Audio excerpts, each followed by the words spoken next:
How are you doing, Eddie? Thank you for taking time out. Thank you. So, how long before an AI wins a Cannes Lion? I hate to disappoint you, but you're a little late. An AI campaign has actually already won, not one, but 2 Grand Prix, back in 2018. That's the first instance that I can remember. It was called, let me turn my phone off. Sorry. Yeah, I should have reminded you that you're going up yeah, on stage. Exactly. No, it was a campaign that was done by, I believe, Wunderman Thompson in Europe. And what they did was that they fed into AI the data behind, I think, about 60 pieces of artwork from Rembrandt. And they asked it to create the next Rembrandt. What would Rembrandt create if it were that AI machine? So it obviously looked at all this work. It figured out that given the history of Rembrandt's works, it would need to be a male, it would need to wear a hat, it would need to look right. There were all these sequencing that it found, and it actually painted the next Rembrandt in 3D form, in actual texture. And that just showed the capability. Now, this is 5 years old. It's pretty old now. We see a lot of AI use in work that does really well at Cannes Lion. But what I do want to tell you, one step forward from just the work that's winning, for the first time, Epica Awards has introduced an AI judge on their jury. So not only are humans going to be looking at the work and judging it, but there'll be a machine that'll be looking at the work, and it's fed, the data it's been fed is all the other work that has won in the past, of course, how well the work has performed, all the things that'll help it decide. So that is going to be interesting to see, because they're going to have the show, and I think in the next month, and that's going to be very, very interesting to see what that comes back with. Somebody stole our idea of the startup, Alex. So Alex and I were working on an AI trained to be an awards juror, and that's gone out of the window. Ali, as someone who runs a lot of juries around the world and wins a lot of awards, how do you feel about technology taking over? I don't think technology will take over. I am of that school that I think humans will learn to exist with it. For me, it's whenever somebody asks me the same question that everybody asks, is AI going to take over jobs? It's going to take over the jobs of those who are not excelling at what they do, I think. I think if you look at history, if you look at art history, right? If you've been to the Louvre, and I don't like going to the Louvre because a lot of the paintings look very similar. If you look at art 300 years ago, people were painting very similar looking things. And if you had to paint a painting of Amsterdam, let's say, you'd make it look like Amsterdam. And then photography came along. It did not end art, it transformed it. People started looking at making things that were not similar. It pushed the whole topic of art into a new era. Now, if you ask somebody to paint Amsterdam, you're not going to paint something that looks like Amsterdam. You're probably going to go do 5 space cakes and make it look like something unbelievably new and original. And I think that's what technology is going to do. I think it's going to propel and push everybody into this space which has not been explored before. For all the AI that's even available now, and I truly believe this, I think even going into the future, people will still want their photograph taken by Annie Leibovitz rather than a machine make it, because Annie Leibovitz is at the top of her game. And that's what technology will do, as it always has done. The experts will remain in their jobs. It'll just take over the stuff that is average. Thank you, Ali. Alex, you said AI can potentially be, can beat some of the human artists and stuff, if I got you just right. And part of the art role is to understand human condition. Where does that aspect of AI lie in not only sort of being creative, but also coming up with art that would be appreciated by humans, emotionally and intellectually? That's a very good question. First of all, to be very clear, I think I deeply stand by the fact that AI can be art, absolutely, because art has been moving gradually away from execution and craft. Right? We started, classic art was all about reproducing reality, and the ones that were excelling at that were considered the greatest artists of their time. And then we moved away, slowly but surely, and today is a lot more about concepting than executing. We keep quoting artists of the past. I could say, oh, I'm Italian, I have Leonardo, I have Bernini, I have this, I have that, but the reality is today's Italians, they're shit at art. They don't produce that level of art anymore. There are a couple of good conceptual artists, but you don't craft anymore.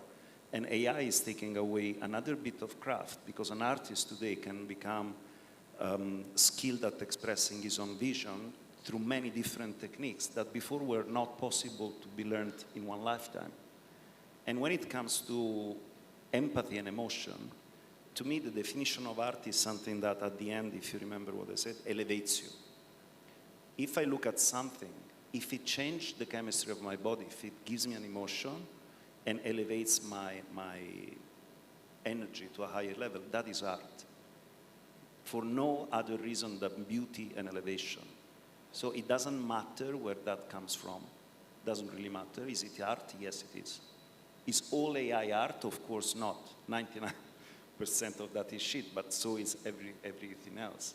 But it's definitely art. And Saatchi Gallery just started presenting AI-generated artworks. So I don't even think it's a debate. And the same fact that you see so many artists mad at AI is the best proof that it is art, because otherwise they would not be afraid. They would not be shitting their pants. Very interesting. I like what you said about craft and going to the machines and the precision of that craft, going to the machines and machines being able to do that better.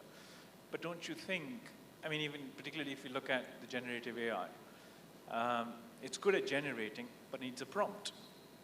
And the goodness of prompt only comes from defining the problem which a human will have to do. So you can take the craft, but that doesn't make it art. Would you not think that a human and machine combination would still be the best combination? Do you think machines can go make those sort of conceptual, bigger sort of decisions and then execute at that craft level as well? Look, the same question I would have answered differently 1 year ago. 1 year ago, we weren't not even near to the point where AI could be considered art in terms of image generation. And then I went through all this iteration of Midjourney, and I now have a different mind. Because what is very interesting, and again, don't look at what's on social media, what is visible. Look at the top performers of AI art. They're introducing things that have never been seen before. Because the same fact, it's not about copying one artist's style. Prompting is an entirely different language. And I can tell you, it's another language that you need to learn and experiment with. And some of the results, I've never seen them before from any artist, which is the epitome of creativity, right? So it's not about craft anymore, but even when we come to more creative territories, I think machines can work without humans. Not now, but I can see this happening because I see the points of progression. It's an exponential thing. It's not even going to take a long time. And I think we just like to be in our comfort zone. We like to resist change sometimes when it endangers us. But we were thinking that, you know, the sun was revolving around the earth, and we were proved wrong. We believe that we are the only intelligent species in the universe. How ridiculous is that? We are an oddity, but the universe multiplies by an infinite number the oddities. So I think it's about anthropocentrism and the capability of human beings to relate differently to the world they live in. We used to think animals are just there for us to feed on. Now we are starting to see, oh wait, they have consciousness. A raven is intelligent as much as a 7-year-old kid. Octopus is an entirely intelligent, sensitive, empathetic being. So we are starting to redefine consciousness. Are we dramatically sure that we are the best invention after sliced bread. I think we should reconsider, be more humble and more respectful of the possibilities that are out there. Thank you, Alex. Can I, personally, may I just add please. something to that? Sorry, I loved what you said about empathy in there as well. So we did a little test, right? And it came from a personal experience. We prompted AI to write us a script, and we gave it parameters around the fact that it had to market a new film camera, and the topic was dreams, and you had to come up with a 5-minute film. So we tried it again and again, and it gave us lots of interesting scripts on very odd dreams, right? And the one thing it didn't give us was, and this happened from real life. Many years ago, Sony had launched a camera, and it asked film directors to make 5-minute short films on dreams. It picked 5 directors. 4 of them did very similar to what the AI had come back with. Weird stuff happening, weird dreams. But one of them, Tony Kaye, if you know Tony Kaye, he did American History X, did something really remarkable. And it was just a very simple 5-minute film, a black and white film of people being interviewed, sitting in a room, talking about their dreams. But they were all blind people from birth. And they weren't talking about things they saw, but things they tasted, they heard, they felt. When was the last time you told somebody you tasted something in a dream?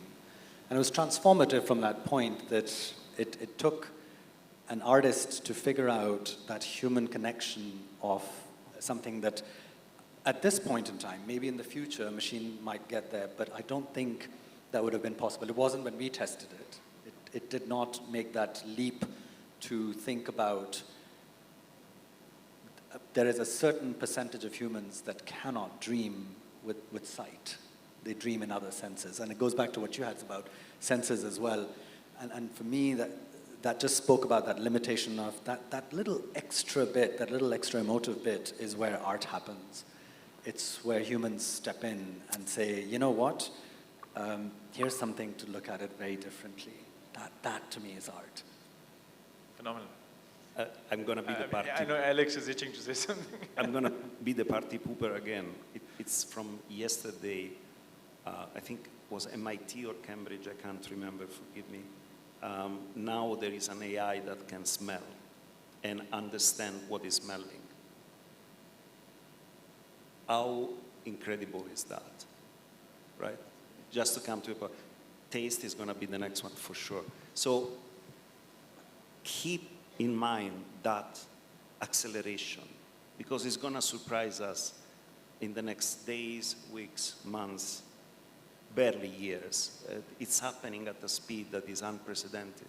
I wasn't even convinced that was possible to train an AI on smells. It happened. I don't know what else can happen. I'm just super happy to wait and see. Fabulous. I'm going to move away from the AI sort of subject on content and stuff and go to Uzair, who runs the more technology, analytics, and data-driven kind of work in the industry here. Uzair, AI has a lot of use cases in customer service. I mean, like we were saying, chatbots, deployment of chatbots in customer service is very common these days. Predictive analytics is gaining a lot of grounds. Could you give me some thoughts on that and where do you think AI is in its usefulness? And if you have worked on anything interesting, maybe give us a few examples of what you've done. Sure. Thank you, Asad. So I was just wondering, when are you coming back to this side of the discussion? Because it's all been about content and creativity all this while since morning. So I was just wondering about that. Our relationship as a company with AI is something not new. We've been building bots for about good 5-6 years now. We've done a lot of analytical work in terms of there's a media marketing tool that we've developed. And that sort of gives you data in terms of predictive analytics. And it's a one-window solution that we've created for all your digital marketing efforts that are happening online. and based on those insights and inputs, data inputs that are coming in, it gives you predictive analysis of what sort of content works for you, what sort of channels work for you, what sort of mediums work for you, and what sort of creative that really works for you and what doesn't work for you. So that's the media side of things. In terms of how we believe AI can actually contribute to our industry is by means of problem solving and value creation. And how that problem solving is happening, it's happening at two levels. One is something that we are doing for our clients. We are solving problems for them. And by virtue of that, we are solving problems for the users, right? And then there's a value creation bit to it, which comes as a byproduct of this problem solving. So you showed that video at the end of your session initially by Morgan Freeman. And I was glad to see that because... It wasn't Morgan Freeman, by the way. Yeah, I know. I was glad to see that because that's something that I wanted to highlight today. And surprisingly, there's only one visual we've seen like that. You mentioned customer care. And as brands, we all want to be customer-centric brands. We want to solve our consumers' problems or users' problems, for that matter. The world has sort of started moving away from just building bots, and they're moving towards building virtual humans. We call it virtual pals. You all use those artificial intelligence bots and pals in your mobile phones. There is Siri, there is Google Assistant, and so on and so forth. But people are now, and we as a company are also moving towards building these virtual assistants or virtual pals that we call for a lot of our clients based out of Pakistan rather than within Pakistan, and something that we are exploring with some of the local banks and telecoms here as well. What these virtual pals do is provide you a 360-degree, 24/7 customer service experience. And at the same point in time, since they are AI-backed, they give you profiling of your consumers. And based on those profiling, you can actually understand what their problems are and improve on your solutions that you're providing to them. So that's the direction that the things are moving right now with respect to customer care and so on and so forth. Yeah. Very nice. Dan, it's really interesting when you chose to talk about the impact of AI in the media agency world. The use case was that of creative optimization. Now, granted that creative optimization is an essential component of media planning and execution, but there's a lot of other data-driven work that goes into building media plans, executing them, evaluating them, etc. And if you go back 10, 15 years, or the era of television planning, where you just need to look at the audience data, spew out a schedule that maximizes reach frequency and GRPs, you look back and say you don't really need humans to do that anymore. A spreadsheet, automated spreadsheet can do that potentially. Why are we not good at embracing those automation use cases in the media agency world?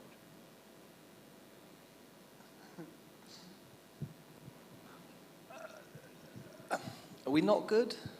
I don't know, I'm asking you a question. I think we're not good enough. I think the pace of automation adoption isn't quick enough. I do agree with that. It's too slow. I don't know why. I have some theories.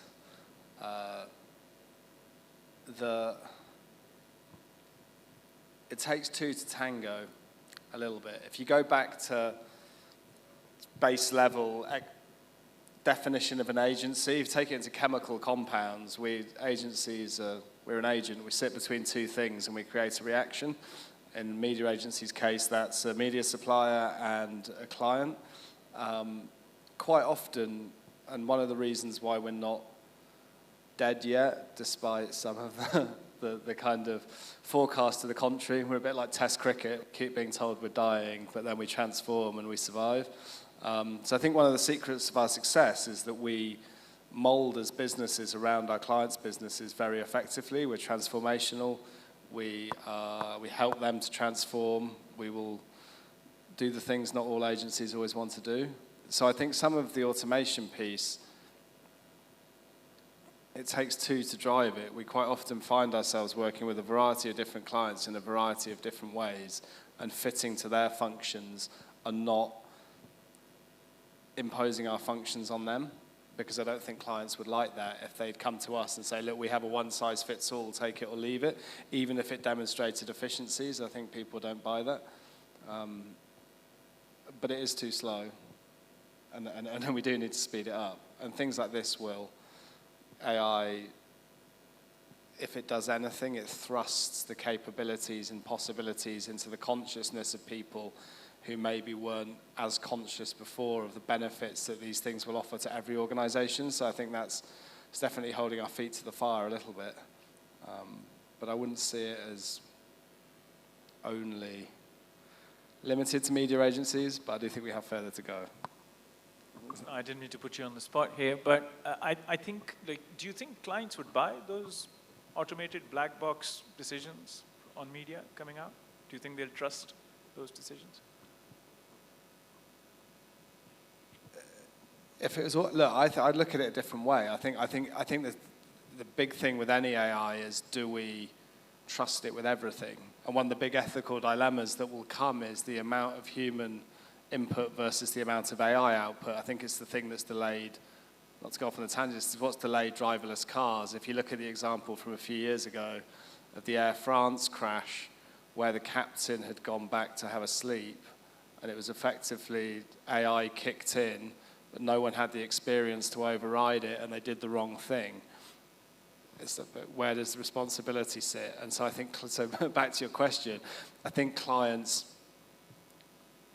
will need humans to be able to be accountable for those decisions, but also to get more value out of the humans. So if you look at a media planner, honestly, their day-to-day to-do list is abhorrent. It's horrific, the amount of stuff they have to get through. And yet I think clients see the value to some degree. Every time we go into a contract negotiation, they'll say, I want 2 more media planners. I just want to pay you 20% less for them, which to me baffles me. It's sort of like going into a Lamborghini showroom and getting a discount on the Lamborghinis, but then using it only to go to the shops and back. You don't really get the full benefit of it. So I think what I'm trying to get at with my presentation is we should liberate media planners from that dog work, pulling schedules, optimizing, but then get value out of them that should be significantly more and profoundly have more impact on clients' businesses, and also then act as a kind of breakwater against AI going rogue or making mistakes. So there'll always have to be a check and a balance. And while there's humans, I think we'll need humans. Until the client's been automated and there's AI, I think they'll expect humans in the agency. It's likely to happen quite soon. Rifa, there's a reason I'm coming to you after all these gents. I just want to say he wants to take my job away. He's saying I will be AI too. Please don't do that. No, you'll still be here. Rifa, you're fortunately the only client on this panel. And the reason I've come to you in the end is you own a lot of what we call upstream decisions. And in a way, the influence you have over the ecosystems and what you drive in terms of development and progress is fairly high.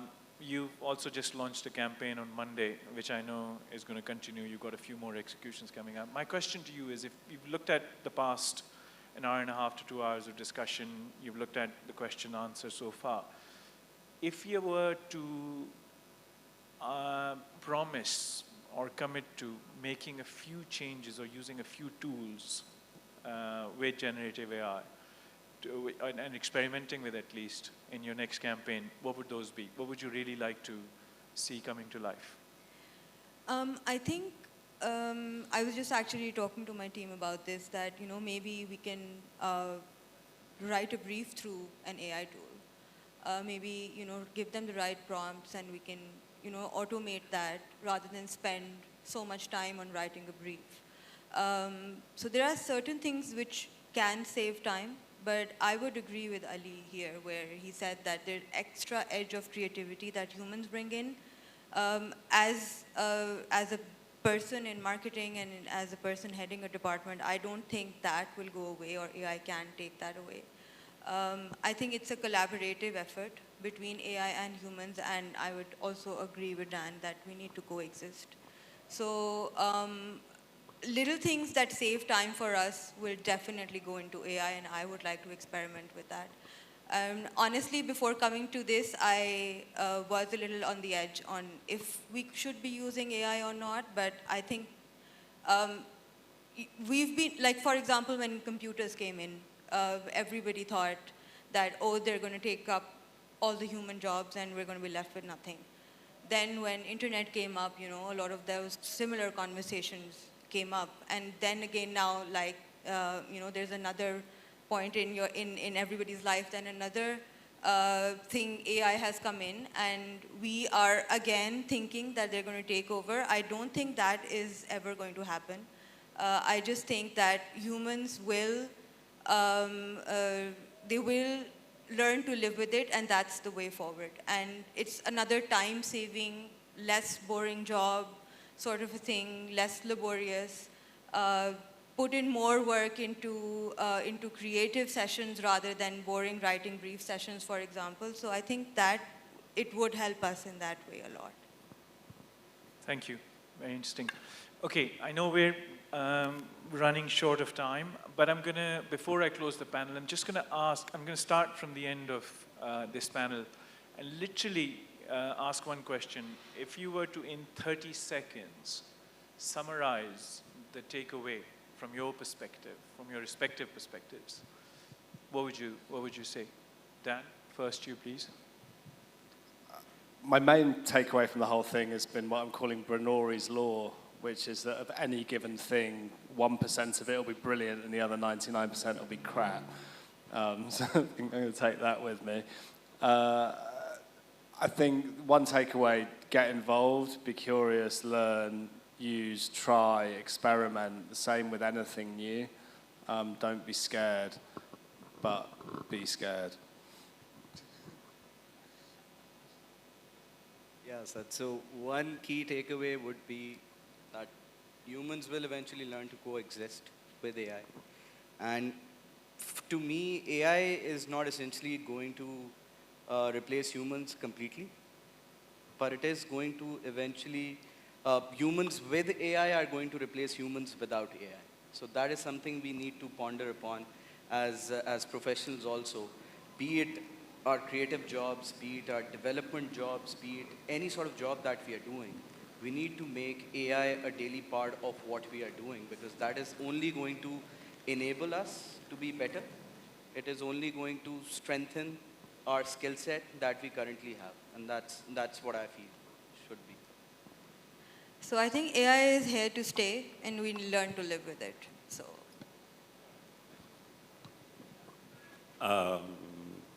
I think AI is here to stay. Humans are here to stay. And finding the best way to coexist is going to be the baseline of our industry. For me, it's that AI is the newest member in your team. And it's a really smart new member that you're going to work with. And they're going to make your job a lot easier and a lot better. Very nice. I actually think the problem is in the term itself. If the technology didn't have the word intelligence in it, I think we would be less apprehensive to its adoption. But that's for us to decide as we move on to implement a lot of the AI solutions. I thank my esteemed panel for spending time with us today. Thank you very much. Thank you, Pakistan Heritage Society, for having us for a very interesting discussion. And thank you, everyone, for being a very good audience.